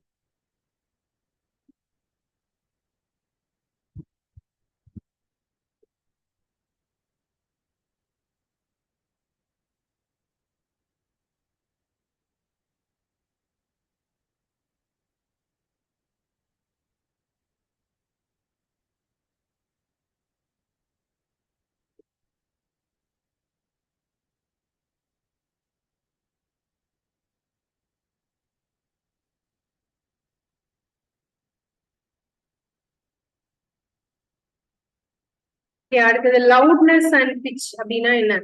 Loudness of a sound proportional to the square of amplitude of the vibration producing the sound.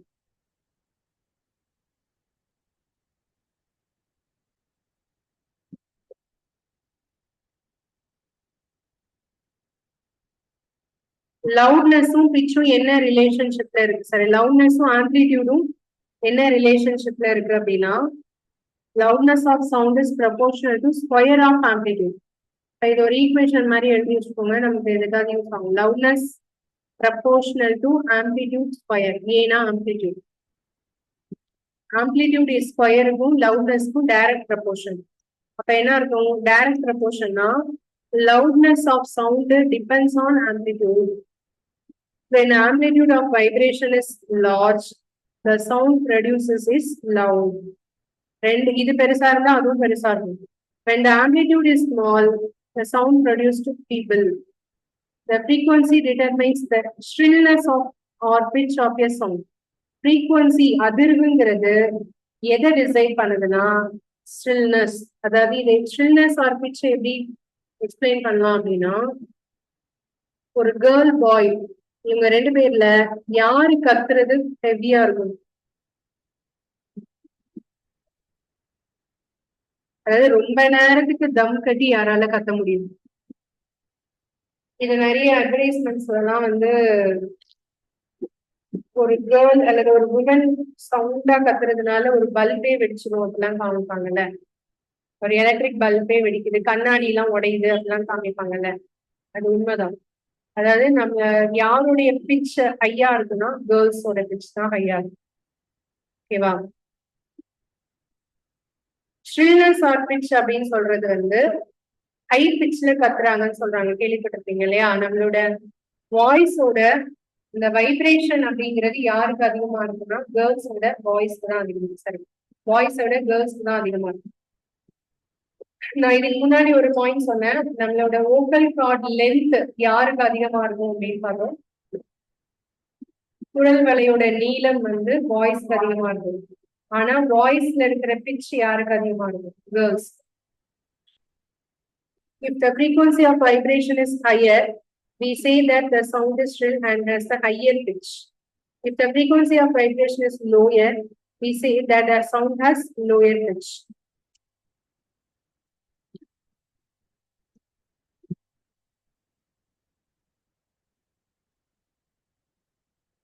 At the point, audible and inaudible sounds. கேட்க முடிந்த கேட்க முடியாத sound. The fact is the sound is of frequency less than about 20 vibration per second. Cannot be detected by human ear. நம்மளால ஒரு செகண்டுக்கு 20 vibration உள்ள சவுண்டை கேட்கவே முடியாது. அதே சமயத்துல ஒரு செகண்டுக்கு 20,000 வைப்ரேஷனுக்கு மேல போனாலும் கேட்க முடியாது. நம்மளோட ரேஞ்ச் இவ்வளவுதான், 20 ஹெர்ட்ஸ் டு 20,000 ஹெர்ட்ஸ். ஆல்ரெடி நான் சொல்றேன். அப்ப 20,000 ஹெர்ட்ஸுக்கு மேல இருக்கிற ஃப்ரீக்வன்சியை யாரால கேட்க முடியும்னா அனிமல்ஸ். சம் அனிமல்ஸ், அதுல பர்டிகுலரா டாக். எர்த்குவாக்லாம் வருதுன்னா அது ரொம்ப தூரத்துக்குள்ள இருந்து வரும்போதே ஒரு டாகால அதை கண்டுபிடிக்க முடியும். இந்த சுனாமிலாம் வர்றத யாரால உணர முடியும்? பேர்ட்ஸ். நமக்கு சுனாமிலாம் வருதுங்கிறத முதல்ல நமக்கு காமிச்சு கொடுக்கறது பறவைகள் தான். கூட்டம் கூட்டமா ஒரு இடத்துல இருந்து இன்னொரு இடத்துக்கு போயிட்டே இருக்கும். ஏன்னா அந்த சவுண்ட் அதால வந்து தாங்க முடியாது. அதனால அதுல இருந்து எஸ்கேப் ஆகிறதுக்காக அந்த அதோடைய வாழிடத்தை விட்டு ரொம்ப தூரத்துக்கு பறந்து போகும். அதை வச்சு நம்ம சுனாமியோ இல்ல ஏதோ ஆபத்து வர்றதை தெரிஞ்சுக்கலாம். The police use high frequency whistle. அதாவது போலீஸ் வந்து டாகை ட்ரெயின் அப் பண்றதுக்கு ஹை ஃப்ரீக்வன்சி விசில்ஸ் வந்து யூஸ் பண்ணுவாங்க. இதை மனுஷனால கேட்க முடியாது. அந்த விசில் வந்து யூஸ் பண்ணும்போது டாக்ஸ் எங்க இருந்தாலும் வந்துடும். இது வந்து அல்ட்ராசவுண்ட் எக்யூப்மெண்ட் இது. ஓகேவா? இன்னொன்னு நம்மளோட 20,000 familiar to us for investing tracking many medical problems. இந்த ஸ்கேனிங் பண்றதுக்குலாம் வந்து இந்த அல்ட்ராசவுண்ட் யூஸ் பண்ணுவாங்க. இதெல்லாம் வந்து ஃப்ரீக்வன்சி எதை விட ஹையரா இருக்கும்? 20,000 விட ஹையரா இருக்கும். நாய்ஸ் அண்ட் மியூசிக் இதான் அடுத்த டாபிக். இறைச்சல்னா என்ன, மியூசிக்னா என்ன? மியூசிக்கும் இறைச்சலுக்கும் டிஃபரன்ஸ் இருக்கு. Some sounds are pleasant to the ear, whereas some are not. Suppose construction work is going on to a neighborhood, such unpleasant sounds are called noise. Musical sound is one is pleasing to the ear, sound produced by the harmonium, a musical sound. Sound ன்னு சொன்னா இறைச்சலும் அதுலதான் வரும், மியூசிக்கும் அதுலதான் வரும். Musical instruments எல்லாமே வைப்ரேஷனாலதான் ஒலியை எழுப்புது. So அந்த வைப்ரேஷன் அப்படிங்கிறது அந்த மியூசிக்கல் இன்ஸ்ட்ருமெண்ட்ல இருக்கக்கூடிய ஒயர், அந்த ஒயர் மேடப் ஆஃப் மெட்டல்ல இருந்து வரக்கூடியது. சிதார் அண்ட் வயலின் இந்த மாதிரி நிறைய சொல்லிட்டே போலாம். நம்ம இந்த மாதிரி இன்ஸ்ட்ருமெண்ட்ஸ்ல நிறைய டைப்ஸ் இருக்கு. ஒயர் வச்சும் இருக்கும், இல்லாம ஏர் மூலமா நாய்ஸ் சவுண்ட் வர்றதும் இருக்கும். ஃப்ளூட் எடுத்துட்டோம்னா புல்லாங்குழல் வந்து நம்ம ஊதக்கூடிய அந்த காற்றுனால வரக்கூடிய சவுண்டு தான் புல்லாங்குழல். ஓகே, அப்படி இல்லாம வேற ஏதாவது எக்ஸாம்பிள் சொல்றதா இருந்தா இப்போ தபேலா வந்து பாத்தீங்கன்னா ஃப்ரிக்ஷனால வரக்கூடிய சவுண்டுன்னு சொல்லுவோம். தபேலாங்கிறது இந்த ட்ரம் மாதிரி இருக்கக்கூடிய ஒரு அமைப்பு. அதுல நம்ம கையால நிறைய ஃப்ரிக்ஷன் கொடுக்கறதுனால அந்த சவுண்ட் வருதுன்னு சொல்லுவோம். ஓகே, இதெல்லாம் வந்து மியூசிக்கும் சவுண்ட் உள்ள டிஃபரன்ஸ். நாய்ஸ் பொல்யூஷன் அப்படின்னு எதெல்லாம் சொல்லுவோம்னா வெஹிக்கிள்ஸோட சவுண்டு, வெடிக்கும் போது வந்த சவுண்டு, கிராக்கர்ஸ், மிஷினோட சவுண்டு, லவுட் ஸ்பீக்கர். இப்ப வீட்டுல நம்ம யூஸ் பண்ற டிவி, ரேடியோலாம் ஹை வால்யூம்ல வச்சோம்னா, கிச்சன்ல நிறைய பாத்திரத்தை போட்டு இருக்கணும் அப்படின்னா இது எல்லாமே என்னதான் நாய்ஸ் பொல்யூஷன் தான். ஓகேவா? அடுத்தது நாய்ஸ் பொல்யூஷனால என்ன நமக்கு பிரச்சனை? லேக் ஆஃப் ஸ்லீப், தூக்கம் வராது, hyper tension, blood pressure high ஆகுறது, ஆன்சைட்டி அண்ட் ஹெல்த் டிசார்டர். இது எல்லாமே ஹியரிங் ப்ராப்ளம், நமக்கு காது சரியா கேட்காது. இது எல்லாமே நாய்ஸ் பொல்யூஷனால வரக்கூடியது. இந்த நாய்ஸை மினிமைஸ் பண்றதுக்கு என்ன பண்ணலாம்? கண்ட்ரோல் நாய்ஸ் அதுக்கு என்ன பண்ணலாம் அப்படின்னா சைலன்சிங் டிவைஸை அந்த மாதிரி நாய்ஸ் பண்ணக்கூடிய இடத்துல மிஷின் கூட அட்டாச் பண்ணலாம். அந்த சைலன்சிங் டிவைஸ் வந்து நாய்ஸை கம்மி பண்ணி கொடுக்கும். ஓகேவா? அதுக்கப்புறம் வேற என்ன பண்ணலாம் அப்படின்னா நம்ம நாய்ஸ் அதிகமா இருக்கக்கூடிய ஏரியால வந்து நிறைய மரத்தை நடலாம். மரங்கள் அடர்த்தியா வளர்ந்துருந்துச்சுன்னா அதுவும் நாய்ஸை அப்சர்வ் பண்ணிக்கும். அது ஒரு இம்பார்ட்டன்டான ஒரு சோர்ஸ். ஃபேக்டரிஸ்ல எல்லாம் வந்து சில கண்டிஷன்ஸ் இருக்கு. ஒரு ஃபேக்டரி நாய்ஸ் உருவாக்கக்கூடிய ஃபேக்டரியா இருந்துச்சுன்னா அதை சுத்தி கண்டிப்பா மரம் இருக்கணும். அப்படி இருந்தா மட்டும்தான் அது பர்மிஷனே கொடுப்பாங்க. அந்த மாதிரியான ஏரியாஸ்ல நாய்ஸ் வந்து கம்மியா இருக்கும். ரெசிடென்ஸ் இருக்கக்கூடிய இடத்துலயும் இந்த மாதிரி யூஸ் பண்ணிக்கலாம். அப்படி இல்லைன்னா பிளான்டேஷன், நான் ஆல்ரெடி சொன்னேன், plantation on the road side reduce noise pollution. Excessive or unwanted noise lead to noise pollution. அதே தான் திருப்பியும் வருது. ஓகே, இவ்வளவுதான். ஸோ இந்த லெசன்ல இம்பார்ட்டன்ட் பாயிண்ட்ஸ் அப்படின்னா நம்மளால எவ்வளோ ஹெட்ஸ்ல இருந்து எவ்வளோ ஹெட்ஸை கேட்க முடியும், லாரிங்ஸ்னா என்ன, வாய்ஸ் பாக்ஸோட லென்த் யாருக்கு அதிகமா இருக்கும் யாருக்கு கம்மியா இருக்கும், அதோட அளவு என்ன, சவுண்ட் வந்து எந்த மீடியம்ல ஃபாஸ்டா சாரி ஹை ஃப்ரீக்வன்சியா டிராவல் பண்ணுது, எது இல்லைன்னா சவுண்டை நம்ம கேட்க முடியாது, நம்மளுடைய பிட்ச் வாய்ஸ்ல இருக்கிற லவுட்னஸ் பிட்ச் அப்படிங்கிறது யாருக்கு ஹையா இருக்கும், அப்புறம் எவ்வளவு ஃப்ரீக்வன்சி, அதாவது ஹெட்ஸ்னா என்ன, ஃப்ரீக்வன்சியோட யூனிட் தான் ஹெட்ஸ், 20 ஹெட்ஸ் டு 20,000 ஹெட்ஸ், 20 ஹெட்ஸோட கம்மியா இருந்தாலும் கேட்க முடியாது, 20,000 அதிகமா இருந்தாலும் கேட்க முடியாது. நாய்ஸ் பொல்யூஷன்னா என்ன, அதை எப்படி கண்ட்ரோல் பண்ணலாம், இவ்வளவுதான் இந்த பாடத்துல உள்ள இம்பார்ட்டன்ட் பாயிண்ட்ஸ். அடுத்த இன்னும் ஒரு 3 லெசன் இருக்கு, அதை நெக்ஸ்ட் கிளாஸ்ல பார்க்கணும். படிச்சுட்டே வாங்க, நான் சொல்றதை கவனிச்சுட்டு படிச்சுட்டே வந்தீங்கன்னா ஈஸியா இருக்கும். அதுக்கப்புறம் இந்த மாதிரி டைம் கிடைக்காது, படிக்கிறதுக்கு திருப்பி கிடைக்காது, மறுபடியும் இது நடத்தவும் முடியாது. ஸோ அதனால சொல்லும் போதே கவனிச்சுட்டே வந்தீங்கன்னா அது உங்களுக்கு தான் பெனிஃபிட். ஓகே, மீதியில தான் அடுத்த கிளாஸ் பார்க்கலாம்.